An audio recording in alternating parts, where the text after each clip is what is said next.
आज एक कहानी सुनाते हैं, ऑनलाइन भी सुनाए हैं, ऑफलाइन भी सुना दे रहे हैं। हाथ बांध के ध्यान से सुनो। कहानी है एक मेडिकल कॉलेज की, जहाँ पर बच्चों को डॉक्टर बनाया जाता है और एक्सपेरिमेंट के लिए ऑपरेशन थिएटर के रूम में डेड बॉडी को लाया जाता है। और ऐसा नहीं कि सिर्फ इंसान के डेड बॉडी को लाया जाता है, जानवरों के डेड बॉडी को भी लाया जाता है और उनके माध्यम से भी सिखाया जाता है। तो एक दिन की घटना है, डेड बॉडी को लाया गया। कुछ दिन डेड बॉडी को एक कुत्ता के डेड बॉडी को लाया गया और ऑपरेशन थिएटर में ले गया गया और वहाँ के डॉक्टरी पढ़ने वाले जो बच्चे थे उनको बुलाया गया और उस ऑपरेशन थिएटर में टीचर भी गए। टीचर सभी बच्चों को एक जगह जैसे लाइन से खड़ा कर दिए ऑपरेशन थिएटर रूम में, जो डेस्क था उस पर, ठीक है, लाइन से खड़ा कर दिए सबको और बोले कि जैसा मैं करूंगा वैसा तुमको करना है, ठीक मेरा देख देख के करना है, ठीक है। अब डॉक्टर साहब जो डॉक्टर को पढ़ाने वाले थे, प्रोफेसर, वो गए और कुत्ता के नाक में अपना उंगली घुसा दी और पूरा उसके नाक में ऐसे ऐसे किए और उसके बाद उसको लेकर लगे चाटने, ऐसे ऐसे चाटने लगे। अब उसके बाद बोले कि देखो हमने ऐसा किया है, अब तुम लोग भी ऐसा करो। सुन रहा है? 20 बच्चे थे। अब 20 बच्चे लोग क्या करते, मजबूरी बस इतना पढ़ लिख के गए थे वहां पर सीखने और टीचर का बात नहीं मानेंगे तो टीचर फेल कर देंगे, समझो वो टेस्ट ले रहे थे। और बुलाए लाइन लाइन से सब लड़का आता और वैसे ही कुत्ता के नाक में उंगली लगाता और चाटता और चला जाता, लाइन में खड़ा हो जाता। अब उसके बाद क्या हुआ, सब लोग जब चाट लिया तब शिक्षक ने पूछा कि इस एक्टिविटी से तुमको क्या ज्ञान मिला, कौन बताएगा। उसी में एक लड़का जो था वो टैलेंटेड था, एक ही लड़का था जो कि टैलेंटेड था। टीचर की बात को एकदम गौर से देखता था, गौर से सुनता था, एक ही लड़का मिला।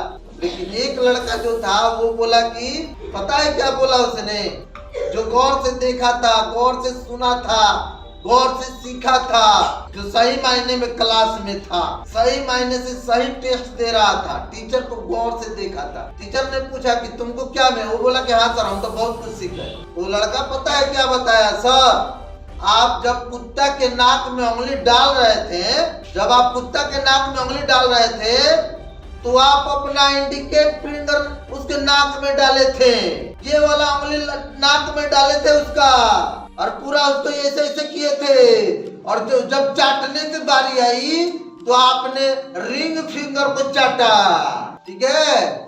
मैंने उसको देख लिया और मैंने भी वैसा ही किया। तो इससे क्या ज्ञान मिला, इससे यही ज्ञान मिला कि शिक्षक की बातों को गौर से नहीं सुनेंगे तो कुत्ता का टोटी भी चाट लेंगे।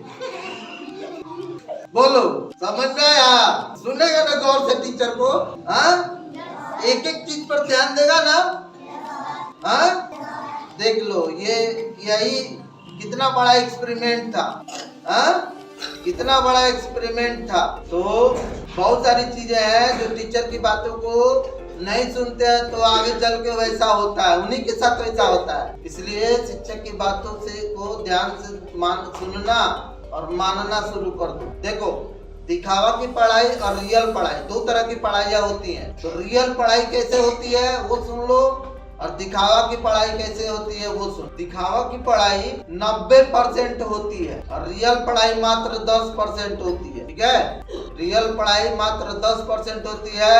देखना, पढ़ते समय कम से कम लगातार 1 घंटा जो बैठा रहता है, बैठ के पढ़ता है पहला चीज, और बैठ के सीधा बैठ के पढ़ता है। इसके आसपास कोई आलतू फालतू चीजें नहीं होती है, कबाड़ सवाड़ नहीं होता है, ठीक है। इसके आसपास कोई चीजें डिस्टर्ब करने वाली चीजें नहीं होती है। बैठने का उसका सही ढंग होता है, ये नहीं कि बेंच पर लगा के पढ़ रहे हैं, इधर लगा के पढ़ रहे हैं, इधर कंधा पर हाथ रख के पढ़ रहे हैं। ये सब चीजें सब दिखावा की पढ़ाई, सब दिखावा की, 90% दिखावा की पढ़ाई। स्कूल में भी पढ़ते समय और घर में भी पढ़ते समय आलतू पालतू बाहरी चीजें से तुमको मतलब नहीं रहना चाहिए, वो है असली पढ़ाई। तुम्हारे पास बगल में कौन बैठा है इससे मतलब नहीं रखना चाहिए। टीचर पढ़ा रहे तो डायरेक्ट निगाह टीचर पर रहना चाहिए। अभी बताया ना कि टीचर पर निगाह नहीं रहेगा तो कितना बड़ा घटना घट जाएगा, कहानी के माध्यम से बताया ना। तो जब तुम्हारा टीचर के मुंह से क्या निकल रहा है उसी पर ध्यान देना पड़ेगा। तुम्हारा तुम्हारे मुंह से क्या निकल रहा है, उसके मुंह से क्या निकल रहा है, उसके मुंह से क्या निकल रहा है, सब कबाड़ ही निकल रहा है। सब कबाड़ निकालते हो तुम लोग, पूरा कबाड़ से क्लास को भर देते। और जो अच्छा चीज है शिक्षक की का ज्ञान, जो शिक्षक बताते हैं, कोई अच्छा चीज है, कचरा के पास आना चाहेगा जी? बोलो, हाँ आना चाहेगा?